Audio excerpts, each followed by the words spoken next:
What's going on, everybody? Welcome to another episode of the Hold Husband Podcast. I'm your host, Terry Durine. I got both of my co-hosts on the line with me tonight. I got my man, Jay Baba. What's good with you? Not much, man. Looking forward to another great episode tonight. But actually, I want to give a quick shout out to the folks out there in Seychelles. See, we were ranked out there. Someone actually reached out to the DM. He was asking about episodes. So shout out to y'all. We got supporters over there. But I want to remind you, you can catch us on TikTok as well as subscribe to us on YouTube at Hold Husband Podcast. And for those interested in promos or a shout out, you can shoot us a DM on IG at Hold Husband Podcast, as well as email us at holdhusbandpodcast@gmail.com. All right, T. I also got my man SD in the building. What's good with you? Nothing, man. A little tired, but I'll be okay. Plus, I'm on like a 3-game winning streak in fantasy football. Oh so. man, Same here.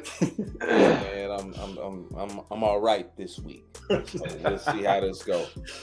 First, I want to give a shout out to Brother Soul Production for always keeping the background audio fresh, and I want to remind you all to donate to the Hold Husband Podcast on Cash App and PayPal. All right, T. I want to remind everybody, y'all can catch the audio playback of the podcast every Monday afternoon at 4 p.m. Central Standard Time on thecore94.com. Tonight's episode is titled Data on Dating. We have a friend of the show coming on to discuss behavior and facts and stats in regards to men and women's mindset in dating. So I'm anxious to have that conversation.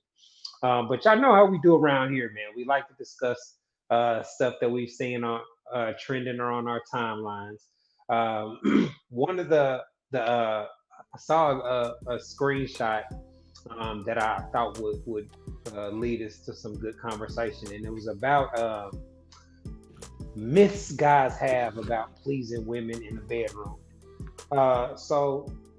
The post says most women do not come from vaginal penetration.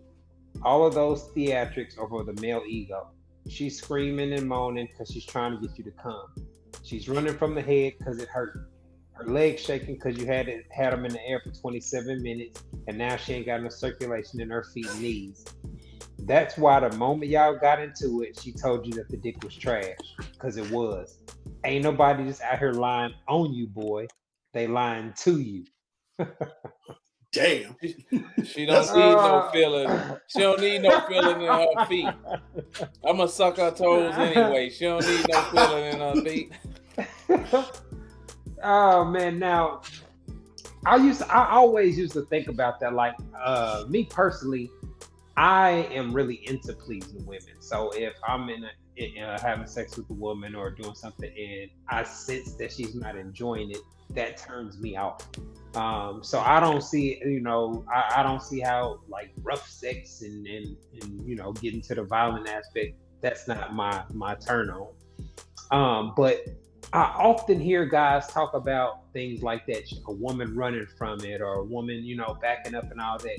And that's not the feedback that you get when a woman's really enjoying sex. You know what I mean? Like when things are really going smooth, it's like y'all move in unison and y'all moving on the same page. So I thought it was interesting to see how women often try to do their best to spare a guy's feelings in that regard. Yeah, that's why it's so odd for women to be hoes. Because when you think about it, 70% of women don't come when they have sex, especially vaginal sex. Most women come from a clitoral stimulation. So most women don't even come from sex. So we know why men be hoes, because we get pleasure, and 99.9% of the time we come from the sex, so we crave it and we want it. For a woman to be a hoe that's not coming during sex, sweetheart, you got something wrong with you up here. For you out here or other motives. Yeah, but I'm just saying, like, she is absolutely right as far as that goes. Like that's why personally I like to start off, you know what I'm saying, giving her a little sloppy toppy. You know what I'm saying? Get her warmed up, and try to get her to come that way, and then you know what I'm saying, pull dick out too. Like, yeah, I brought dick too. And then go into the dick game. Like, that's just what I like to do. Get her nice and warmed up. So that way she's more relaxed and different things like that. And it's easier for her to come if she's enjoyed the head you just gave. Yeah, no question. It's crazy. You said 70% don't come from sex. So, and you know, a lot of times women say they fake orgasms and everything. You know, yeah. But you know, you could do other ways, like you said. One is all, another one you can use to get the little bullet vibrator thing. Put that on while you penetrate. That's the rose. That's what I would do to get a. There are a lot of guys that women are like insecure about bringing toys and other things into the bedroom. I don't see why. I don't really see why either, but I mean, women have said that, like, now I don't want you pulling out a dildo if I'm here. Right. You know, don't pull out a 16-inch destroyer. Pull the Incredible Hulk. Right, you know what I'm saying? But a vibrator or something like that to enhance it, because a vibrator can feel good to a guy too. Like when a woman's using a vibrator during sex, you can feel the vibration as well. So it's something that both people can get pleasure from. But this, you know, the idea that a woman, even women that are willingly have sex don't come 70% of the time. It always made me think about like rapists and guys that assault women. Like, I don't understand how they can get pleasure when a woman's scared for her life or crying or screaming. You know what I'm saying? Like man, these dudes, them type of dudes are sick, Terry. Them type of dudes are sick and have problems like mental problems, behavior problems, all types of things to where they don't care that the woman is crying or not enjoying it. Some of these sick dudes get off on the fact that she's crying or not enjoying it or fighting back. Like, so that type of stuff, man, with dudes like that, man, I don't even want to know what them fools, you know what I'm saying, what they think with that type of mess, man, because them dudes, man, don't you know, I don't like it, man, but I get it. Like the women, you know, save a lot of men's egos out here when it comes to sex, because they don't tell men, and I've surveyed women where they say they don't have to come in order to enjoy the sex. Wow. Like if like I don't have to come in order to enjoy oral sex with a woman. Like if I see her come, I enjoy that. I love it if I'm giving her head. But if I'm gonna have sex with her, like penetrate, and I don't come from it, man, I'm gonna be sitting there like, man, listen, I'd almost feel like it don't even count if I don't come with penetration. Yeah, man, I gotta beat myself off. No way. It don't count if I gotta beat myself off at the end. This don't even count as a body. Well, I guess I was the opposite. Like, my first time with a chick, it would usually take me a real long time to nut. And so there were some situations where I didn't come, but that was perfect for me because, you know, when you a hoe, I could set a dick appointment up with somebody else a couple hours later after a quick shower and refresh. You know what I mean? Like, so. You a dirt dog, man. What you doing? I ain't never did that, man. Like, man, you ain't smashed more than one thing in the same day. No, come on, man. So not like in the morning and then in the evening. The same chick, the same woman, but he talking about different women. No, wait a second. So wait, you've never dealt with a different one. Like, all right, you did it in the morning and got a different woman in the evening or afternoon, whenever it was. Yeah, I mean, no, I have none. I mean, the most I've slept with is 3 women in one day, but sleeping with 2 women in one day was routine. You know what I'm saying? Like, man, you a menace to society. Good grief. You showered in between. You fresh. You clean. You what? Man, no, man. Look, I'm trying to give you what I got. Like, no. I've done I the ain't never double headers did before. that. Really? Well, Yeah. Oh man, I couldn't do it. well, I wanted to ask y'all: have y'all ever had a situation where y'all was with a woman and you could tell she wasn't enjoying it? Mm. Have I ever had a Uh, situation like that? I have never had no situation like that where I could look at her and see that she not enjoy. No, you know what? I'm not gonna say that. I was dealing with one chick, and we into it. I'm into it. Bam, I'm in it, and she's sitting there. She just grunting like, right? She making these little noises, but no real noise. She grunting like, and I'm like, man, she pissing me off. So I'm going harder, like, and she just grunting like, no, like, no moans. You know what I'm saying? right. Then all of a sudden, I asked her like, you good? She's like, yeah, I'm good. Keep going. And she, no expressions, no nothing. Then all of a sudden, this yell and this leg tighten thing, and it scared me. I was in my 20s. Like nothing for 10, 15 minutes, no reaction, just then all of a sudden, and I'm like, Oh what man, in that's the funny. world is this? So I'm thinking, because she's not giving me nothing. You know what I'm saying? She Yeah, not you giving need me nothing, feedback. that she ain't enjoying it, but that was her way of concentrating on her nut, is what she told me, because I was like, man, this is horrible. But she said that's just how she was.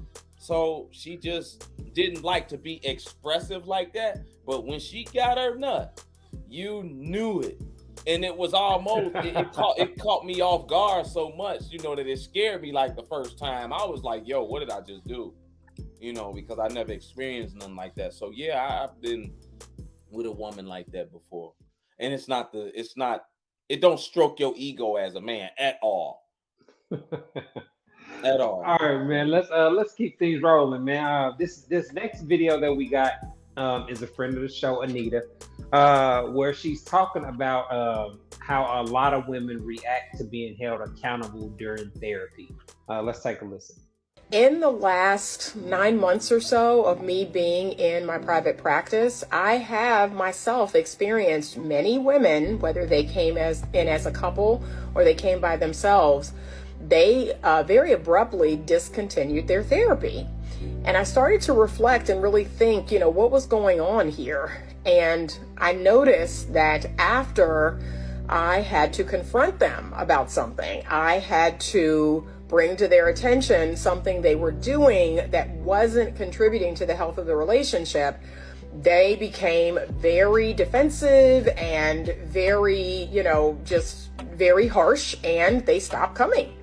And even though the husband would continue to come, he made it very clear that, yeah, she won't apologize. She thinks you're wrong. She thinks you're taking my side. And I began to really reflect, like, oh my gosh, is it true that women don't apologize? Is it that women struggle with being held accountable? Man, I'm not surprised by that at all. That's really one of the biggest issues that men have when it comes to relationship issues. I think, when you're talking about a good guy or a husband material guy, his goal is not to have conflict and chaos and drama between him and his woman. So men are actively doing things to let's keep things smooth. Let's keep you good. I want to make sure everything's smooth or whatnot.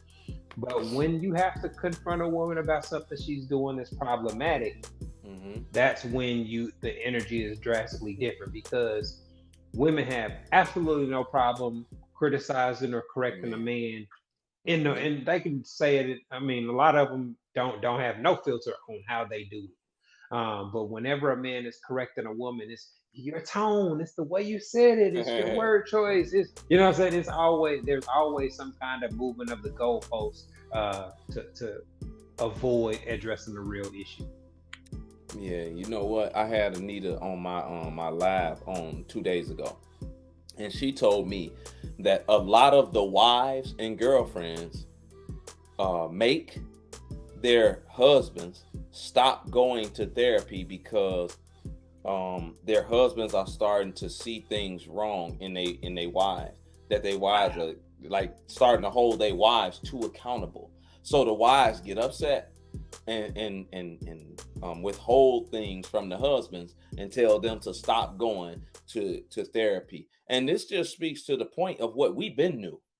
When you hold women accountable for certain things, this is why so many women hated Kevin Samuels, because he held women accountable for their choices, their decisions, and their behavior, whether it was them being out of shape, whether it was them having kids out of wedlock or leaving relationships. And the women hated them. I actually did a survey on my page where I asked the men, I said, men only, when you or other men express your preferences online of having a woman that's in shape and telling them that, you know what I'm saying, that they should be in shape because that's what you like, are you usually met with shame or insults? 100% of the men said yes. I asked the women the exact same question, and 80% of them said that they see men shamed or insulted when they express things that women are doing wrong.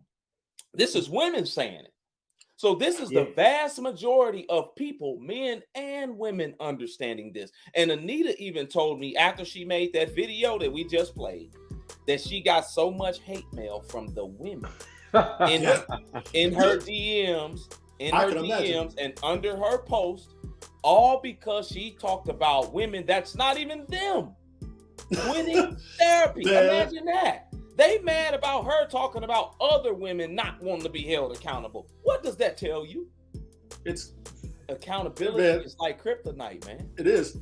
You know, it's funny you say that. You know, most of the comments when I shared this video, most of the comments I was getting, well, men don't like to be accountable. It's the men too. It's both sides, right? You know, I disagree with that.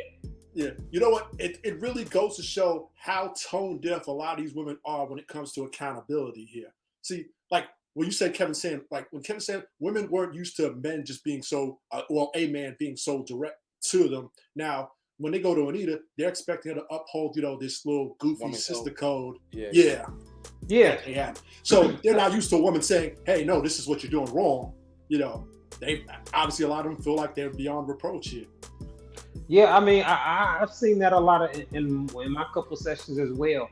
But I remember back when Michelle Obama was talking about when she did therapy with Barack, and she was talking about a lot of women go into therapy feeling like I'm about to get somebody to tell him how wrong he is and confirm all the problems that they have with the man.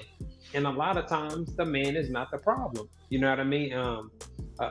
And from the male perspective, we're easier to deal with. You know, like most guys are not going to nag and complain about every little thing that they could nag or complain about. But that doesn't seem to be the case with women. And in response to that, guys don't like accountability either. That's not true. The way that quality men become quality men is by holding themselves accountable and reaching standards that most men don't. So they love constructive criticism. They love when a friend or a family member corrects them from or stops them from fucking up something. And you know what? As society, you know, as a man, we can't make excuses. Society is going to hold us accountable for stuff we do. You know, just think about how society holds men accountable. Let's just say one of you just drop your kids off at the fire station, literally. You can be arrested for that as a man. A woman does that, they approach it with kid gloves.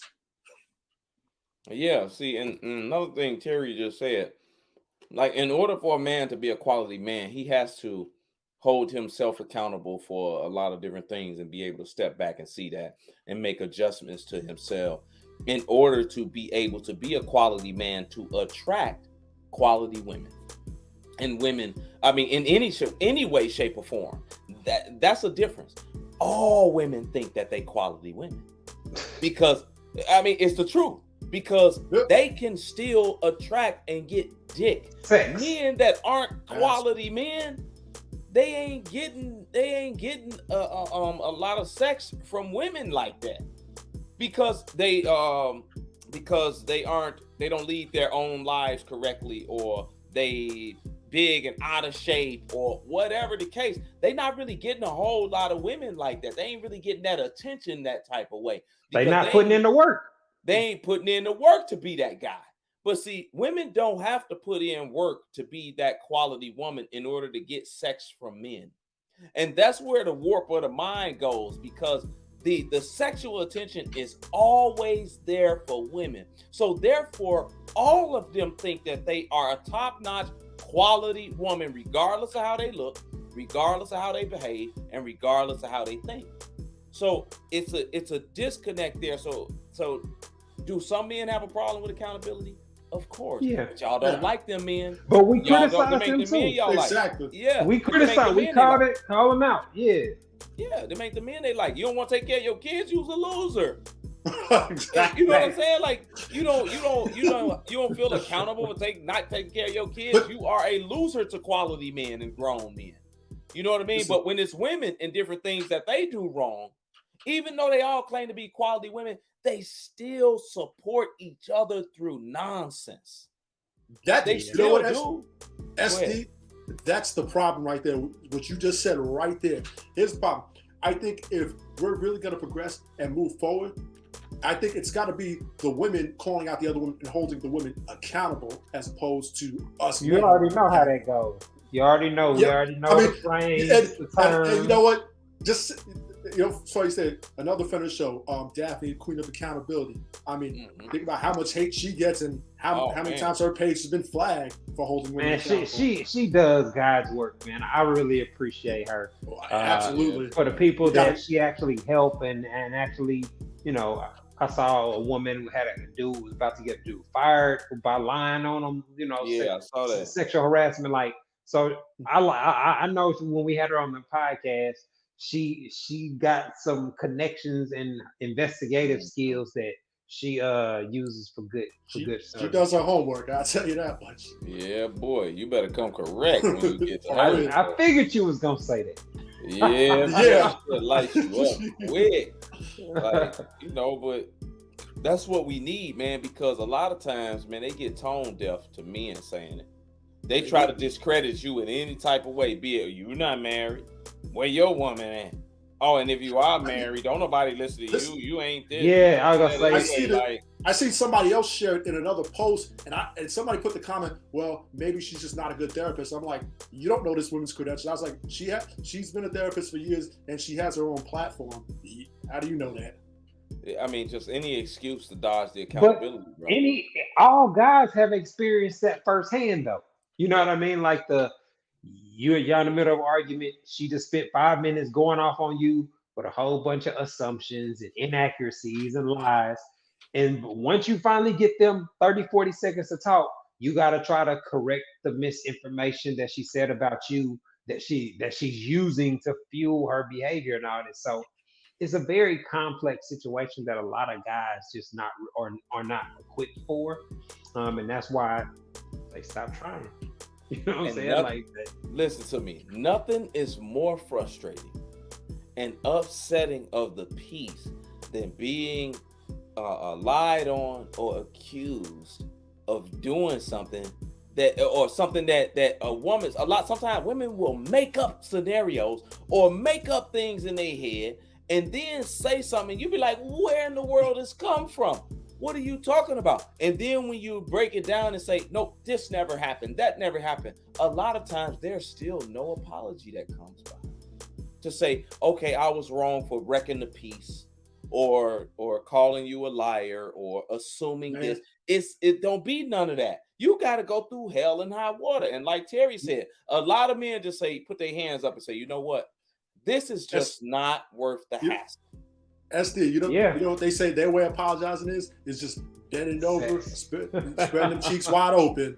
That's a lot of these women think that's their way of apologizing. No, man, like sometimes that don't work. I mean, a good esophagus hug is all right. Sometimes, depending on what it is. Like I said, the whole idea of me coming to social media to try to provide a male perspective, we see the negativity that it generates. We see that it's the opposition to the pandering out there. and how well that's received by women. So there are a bunch of things that make actually trying to help women and give them real insight. You get portrayed as a bad guy online, and you don't get a lot of the perks that come from the guys that tell them the BS. Um, we are about to take a quick break. When we come back, we're going to be getting into tonight's topic, data on dating. We'll be bringing in our guests to chop it up and have some good conversation.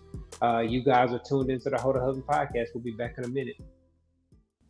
Hi, I'm relationship coach and author Terry Duran, and I am pleased to announce that my book, It's Not That Complicated, is finally available as an audiobook. So if you don't like to read, or you just don't have time to read a paperback book, this audiobook is perfect for you.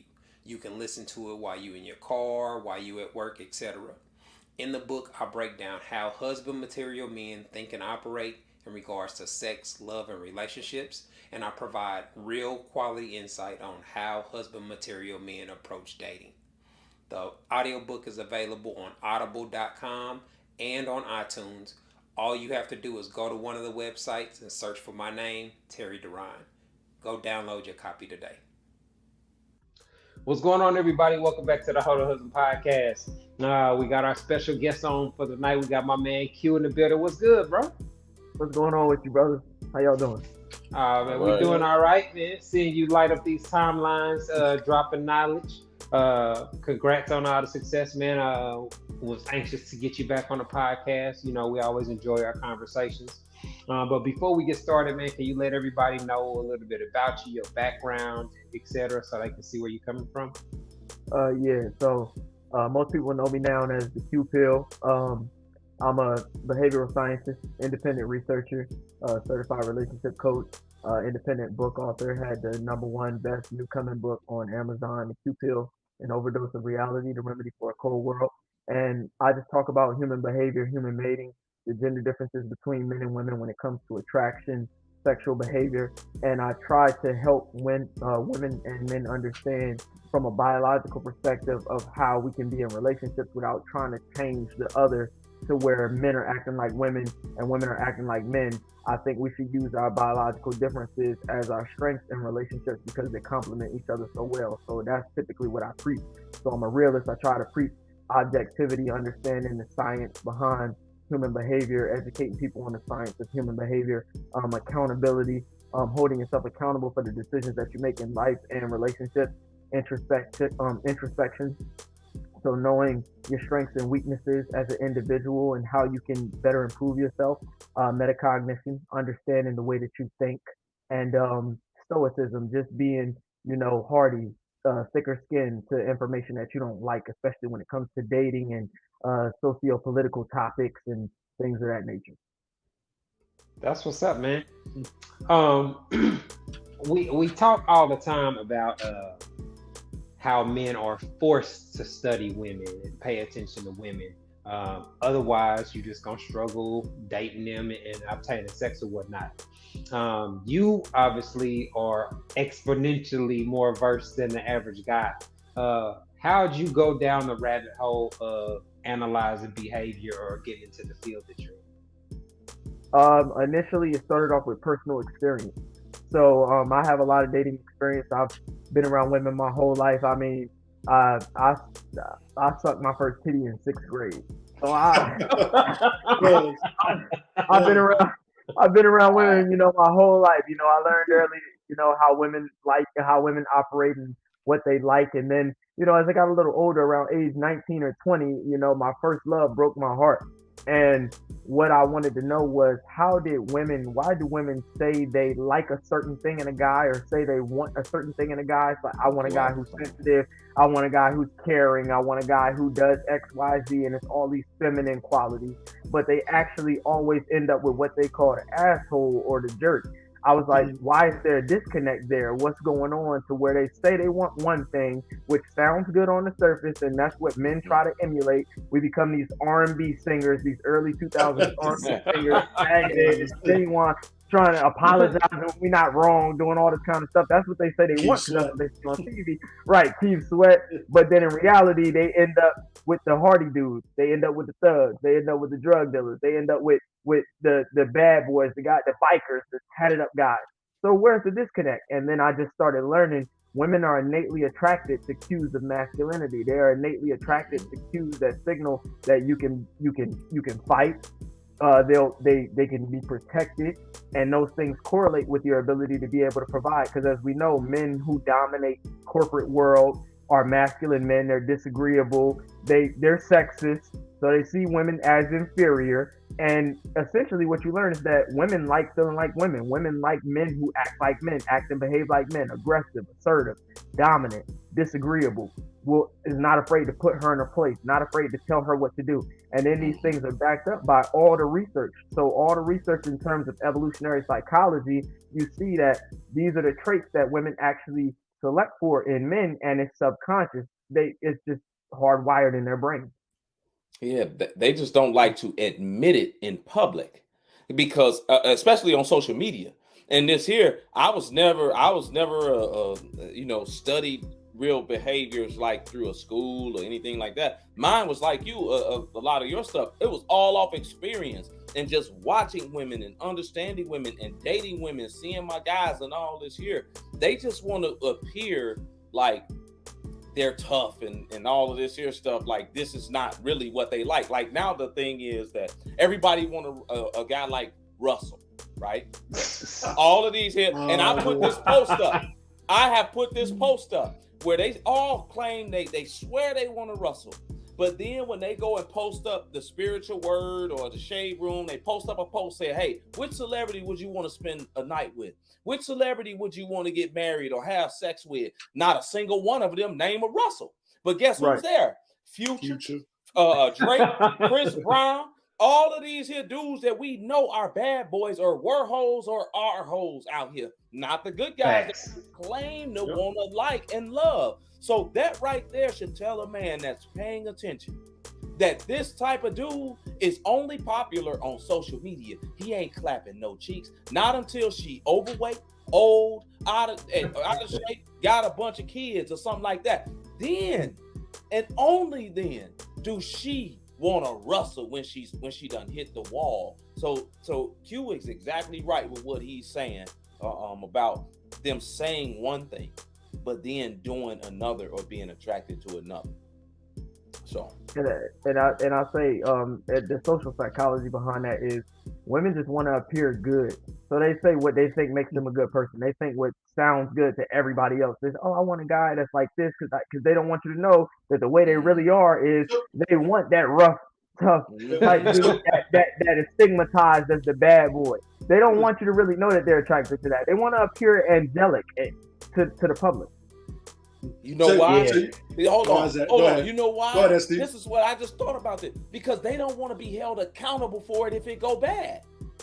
So they don't want the labels that come with it. You know what I mean? Yeah, like they don't want, but see, ain't really no real label for dating them. It's just that when it goes bad and you date a bad boy and then he turns out to be an actual bad boy and somebody say, well, you chose him, that was your fault. You knew he was a bad boy. They don't want that type of accountability because now it ain't on him because he been a bad boy. You knew it. It's on you. And they don't really want that accountability on themselves like that. So that's why they lie out in public. But then when you dig into their dating history and you say, hey, was the 15 boyfriends you had, were they like Russell or were they like Future? Oh, they were like Future. Well, don't sit up here and tell me that you love Russells then, because that's a lie. That's a lie. So, man, look, man, I'm you know what I'm saying. Go ahead, man. I was just about to say you can tell what a woman like by what she talk about she dislikes. Yeah, you gotta learn to the reality. Like I know, like you said, Q, you learn through experience. And one of the things that taught me the most about women was being a side dude for multiple women. Smashing chicks that got boyfriends, smashing coworkers and chicks that got husbands and all that. You see how scandalous it get in the streets. You know what I'm saying? Like you see how women that you just smashing or trying to make life plans with you and falling in love with you, and they love everything about you compared to their man, and it's like, man, this is crazy out here. So that was the most eye-opening part to me, like realizing that how women are portrayed in the movies and on TV is drastically different than how it is in real life. Mm-hmm. Yeah. So, hey Q, what do you think about this so-called double standard that a lot of women say as far as men being promiscuous and them being promiscuous, or being quote unquote, like I like to say, hoes, right? I got my own theory, but I want to hear your theory on why you think women say it's a double standard, and what do you think about it? Um, I don't think there's such thing as a double standard sexually. I say there's no such thing as a double standard, and the reason I say that is because men and women have evolved different sexual behaviors. We've evolved different Mm-hmm. sexual strategies. So the standard of behavior that a man demonstrates is not the same standard that a woman demonstrates. Women are more selective Mm-hmm. because they have kids, so they have to be more selective. They have a 9 month gestation period. They have to invest more in their offspring. These are all things that men don't necessarily have to do. So a woman has to be more selective. Women also experience more sexual regret than men do. Actually, when it comes to casual sex, the studies show that the only indicator of happiness after casual sex is being a man. So between men What? and women, yes, the only indicator of being happy after casual sex is being a man. So women experience a lot more sexual regret. They experience a lot more sexual disgust than men do. And women are more emotionally invested in the guys that they have sex with, especially on a consistent basis. She might be able to have a one night stand, but if she's fucking that dude more than once, then chances are she's going to catch feelings for him, because I mean the first time was good, which means the second time is probably going to be good, and so forth, because she's just going to continue to learn her body and learn what she likes, and that's just going to make her release more oxytocin and make her get more attached. And then, of course, the obvious is the orgasm gap. Our orgasms carry the spark of life. We have an incentive to want to keep having sex because we orgasm 99% of the time. Women only orgasm from vaginal sex about 3% of the time. So most of the time, if a woman has sex with a guy she don't know, she's typically wasting her time because he's not considering the fact that she needs to come. He's trying to get his off. So there's just a whole bunch more risk than reward that comes with women having sex than when men have sex, and that's why there's no double standard. There's different standards because it's predicated on our biology. Man, look at that. And you Man. know what? You just said sexual regret, right? Just today, Sukiyana, a video come Ah. out of Sukiyana crying about her whole past because people now are bringing up her being a hoe. And she like, oh, everybody make mistakes. We've also seen this with Brittany Renner All of them crying do it. Yeah. It's the about her. cycle. Yeah, The whole yeah. cycle, bro. I have yet to see a man crying about being a hoe. I have yet to see it. Like, look at my name. The whole thing. Like, men embrace it and be like, hey, this is what it is, because we know that most women like men that can be or were hoes. That can get a bunch of other women. Whereas men, we only like women that are promiscuous and hoes for hoe activities. When we, Right. especially when we Right. hoes. But when it comes to getting serious relationships, we tend to shy away from them when we want a wife. So Right. it's a lot different for them, and they know that it's different. That's why they start to regret it later on and have a come to Jesus moment and say, you know what, I'm saved. Let me delete all my tattoos, and now I'm a reformed hoe. Like that's what we see, right? Yep. That's what we see. All the time. Same thing. What do you consider to be husband or wife material? What do I consider to be husband or wife material? Yep. Husband material is a guy who's responsible first and foremost. A guy who has some stability. He stands on some principles. He has some integrity. And he's a leader. And he's empathetic. So he knows how to delegate. He knows how to be receptive to his woman. He knows how to seek to understand what she needs and what the family needs, what the house needs. He's ready to provide. He's ready to provision. He's ready to protect. That's what I would consider husband material. And then wifey material is a woman who possesses qualities that are along the lines of being nurturing, caring, supportive, loyal, respectful, respectable. Because at the end of the day, she's a reflection of her guy. You don't want a woman who's going to go out and embarrass you and who's going to humiliate you, Oh, i.e., Jada. yeah, I You knew know, you was going there with don't. that. Yeah, you already knew. So yeah, so that's what wifey is. You know, it's when that masculinity and that femininity they meet, they align like yin and yang perfectly, and you're able to sustain a healthy relationship because both of you are good communicators. Both of you know how to compromise. Both of you know how to resolve and manage conflict. Both of you are did I say great communicators? Great communicators? Yes. So great communicators. So yeah, you have to have those qualities and the chemistry. Yeah, you have to have chemistry as well. I call them the 5 C's of relationship compatibility. So chemistry, compatibility, where your personalities and your values align, communication, conflict resolution, and then the fifth is I'm blanking. I might have already said it, but yeah. All right. It happens. Gotcha. Yeah, it's all good, man. We appreciate the knowledge. I wanted to ask a personal question. So, with all your advanced knowledge and understanding of psychology, behavior, etc., how does that impact your dating experiences? Are you Oh, you over the head of chicks, or how does that go on a one-to-one basis? it's a blessing and a curse. My personal dating experiences, I analyze everything a woman does.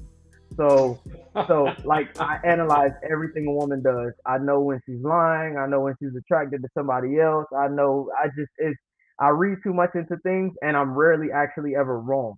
So it's difficult for me to actually turn that down and actually try to be more emotionally invested and see things from a more emotional perspective, just to be able to relate to her and actually enjoy the relationship. But on the same token, I mean, it is beautiful because a lot of women, they do love my knowledge, and that draws a lot of women in. They love talking to me, even the women who disagree. I mean, most of the women that I fuck with started off disagreeing with me about something. They slide in my DMs. I don't like this, or I think this type of dude, or you an asshole, this, that, and the third. And then I play right into it. I say, well, video chat me or whatever, and we have a video chat, and I blow their mind like intellectually, and that makes them more attracted to me. So it's a blessing and a curse. That's what's Yeah, up. that's what it is. Man. Hey man, so answer this real quick question. So, what are the differences between men and women as far as cheating goes? That's a good The question. differences between men and women regarding infidelity, Yeah. men typically cheat just because the opportunity arises, and men can cheat and still be in love. But the opposite is true with women. Women cheat for emotional reasons. Women typically cheat because they're bored or they're unhappy. And the overwhelming majority of women who engage in infidelity, they actually fall in love with the person that they're cheating with. And women are a lot more surgical when they cheat. So they have to lie a lot more. They have to try to avoid their boyfriend or their husband. And women also don't like emotional cheating. A woman is more likely to forgive you for sexually cheating as a man Yeah. than if you were to emotionally cheat, whereas men are more likely to be turned off by the sexual cheating and in the relationship Yeah. as opposed to emotional cheating. And that's also rooted in our evolutionary psychology. Women, wherever a man's emotions are, that's where his time, his resources, and his investment is. So that means he's taking that away from the woman that he likes and he's giving that to another woman, and a woman doesn't like that. Where paternity uncertainty is a thing. We can't tell if I was kids just are about to actually say ours. Yeah, we paternity. can't tell we can't tell when kids are ours. So sexual infidelity is extremely distasteful to us, because we could be raising another man's child, and that's the ultimate disrespect for us to be unknowingly raising another man's child and feeding another man's child and taking care of another man's child. So those are the differences between why we cheat and which forms of cheating is more serious than others. Yeah, I did a survey, man, on my page where I asked the men, "Hey, what's worse, emotional cheating or physically? A woman physically cheating or emotionally cheating?" 90% of the men said, of course, physically. And Hmm. then when I did it for women, 85% of them said emotionally. I was surprised, but it goes to show. But then I asked women, do they think that men are naturally made to desire more than one woman? And again, 85+% of them said yes. So women understand the nature of men and understand that a lot of times with men, it's really just a nut. It ain't really no feelings involved. We don't have to know her name. We don't really gotta like her like that. We ain't gotta like nothing about her. She just gonna give us a nut, and then we gonna go on about our business. Whereas the woman most women gotta invest some time in a man to start liking him, especially when they got a man over here. A man at home. Yeah, they gotta really invest some time in him and start catching feelings for him in order to let him smash her while she got a man. And for us, that's a no for us. Yeah, Whereas that's very common though. I mean, like I was saying earlier, until you've been a side dude and you see how that work. I mean, I remember I was cheating with a chick, and her husband was breaded up. This was, oh, I'm broke. I'm teaching. Man, she's sucking me up in her office. Her husband texts her he done bought him some on the run tickets. You know what I'm saying? For them so he just dropped like $2,000 for some Beyonce tickets while his wife is just doing a full at work. So it just makes you be like, damn, bro, it's a dirty game out here. Bro. Money ain't the be all end all. Yeah, but social media really brought that to the forefront though. Because I'm gonna be honest with you, before social media, women cheating was never really a thing. Like we never really knew when it came to anything, because all your talk shows back in the day, whether it was Ricky Lake, Oprah, Donahue, any of them, it was always the man cheating. So me personally, I never really knew that women cheated until except media. on Jerry Springer. They be smashing your brother or something crazy. But to the degree that it is now, where they happily hop on social media and brag about it. Now all of the songs, all of the women that are out here rapping, that's what they talk about. Hey man, we doing what we do, or the shows that they watch. This is what they do. So I mean, I just didn't know it before social media to this degree. So a lot of women do it, but they the same ones begging men for marriage, though. Yeah, so just to piggyback on what you said, Steve, I'll ask you this, Q. Why do you think women have such a hard time reaching their relationship goals when it comes to, them wanting communications or getting married? Because they have unrealistic expectations. And a lot of them don't have the self-awareness to know what their sexual market value is. A lot of women think they look better than what they actually look. A lot of women think they're better. You hear women say things like, I deserve the world. Yeah. You hear them say things like, I deserve this, I deserve that. And I'll just be thinking to myself, what have you done to make yourself believe that you actually deserve that? And then when they actually get in relationships or they're about to get in a relationship, they're dating somebody, they fuck it up. They fuck it up because they believe that a man should behave in a certain way, and typically that's like a woman. She believes that a man should be doing things that pedestalize her, that pander to her, that simp to her, that let her know she's the center of his world and that he'll do anything for her. And when guys don't behave like that, because they have this illusion of options on social media, they think, oh, well, you ain't doing what I want you to do. You're not meeting my expectations. I just won't deal with you. They believe in all kind of bullshit like soulmates, the one, unconditional love, happily ever after. And these are the kind of things that are detrimental to them actually developing healthy relationships, because just like with a lot of women who get divorced, they'll say, just like Jada said, he wasn't living up to the expectations that I had of him in my head. And that's essentially what happens. They just break up with guys because guys don't live up to the expectations that they have in their head. And their expectations are actually unrealistic. As a man, you can't live up to the shit that a woman wants you to live up to in her head. But listen, majority of it, I was like, but majority of the time is because they're viewing things through female glasses. They're judging everything that you say and do and comparing it to what they would have said or done if they were in that predicament. And it creates, to me, that's like cancer in a relationship, because it would be so unfair for a guy to do that to a woman and just nag her and try to convince her she's wrong. And she, you know what I'm saying? Like something's wrong with her for being how she is. Like all those things where women demand that you accept me as I am, they don't give that same grace to men to be men and think and act how we normally act. But listen, that's not what they really want. if Mr. Smith and Mr. Papoose ain't showed us anything, it's that these that listen, pedestalizing these here women, a lot of these here women out here, and being more into them than they are into you, or adoring them more than they admire you as a man, even though you're giving them everything, even though you adoring them so much. That's not what they deep down inside wanted. Tupac was a thug. Right. Tupac was a thug, and she can't keep this man's name out of her mouth. This man for 25 years. Bro, listen. This man's own daughter, who never even met him, is writing him letters saying, "Me and my mommy want to be happy. Come back to us." If that don't tell you something from a thug, not a $400 million man that's giving you everything in life, because your acting career ain't been what his has been, and she still don't appreciate him. Women don't really want that. Sad, they want man. a masculine. Yeah, they want a masculine man that stands on his principles and carries himself a certain way that's not gonna let them run over them and really pedestalize them like that. Pedestalizing them is so they can show off on social media. That's what pedestalizing. Yeah, you'll never be happy. You'll never be happy. It ain't for the real relationship. Like Absolutely not. She's not gonna respect you when you do it. Yep.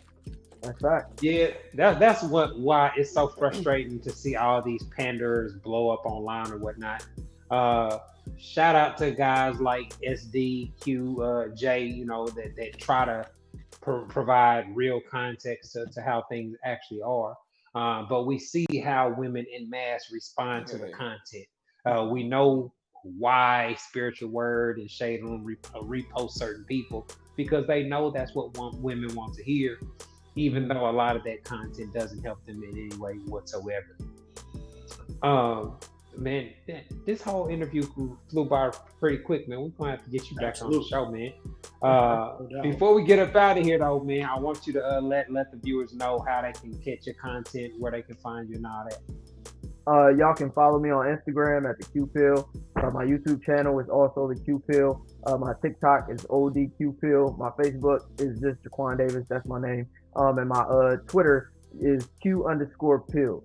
So that's where you guys can find me. You guys can also purchase my book. Like I said, it's on Amazon, The Q Pill, An Overdose of Reality, The Remedy for a Cold World. And yeah, you guys tune into the content, show love, support. Don't try to debate me, because you won't win. All right, man. That's what's up, man. Before we get up out of here, man, I want to give another shout out to Jay and SD for helping me get this episode knocked out. I want to give another shout out to my man Brother Soul Productions for keeping us laced with our background audio. And I want to remind y'all to continue supporting the podcast through our Cash App and our PayPal. This has been another episode of the Ho to Husband Podcast, y'all. Thanks for tuning in. Peace.